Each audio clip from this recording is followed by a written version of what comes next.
મારું નામ બાબુભાઈ અર્જુનભાઈ મકવાણા, ભારતીય કિસાન સંઘ ઉના તાલુકા પર.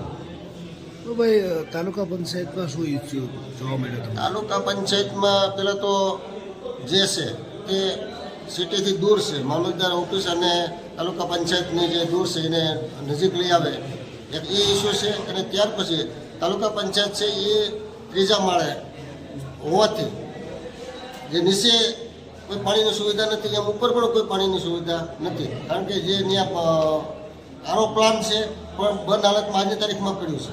જે હાઈવેની જે આજુબાજુમાં કાંઈ પણ દુકાન કે કોઈ પણ ગ્રાહક આવે, કોઈ પણ ખેડૂત આવીને પાણી પી શકે એવી સ્થિતિ અહીંયા છે નહીં. એટલા માટે આ શું તમારી માંગ છે? અમારી માંગણી એવી છે કે તાલુકા પંચાયત અને મામલતદાર ઓફિસ જે આજુબાજુમાં રહે તો ખેડૂતને વધારે અનુકૂળ પડશે. અને બીજું, તાલુકા પંચાયતની અંદર પાણીની સુવિધા પહેલાં પૂરતી આપે એવી અમારી માંગ છે.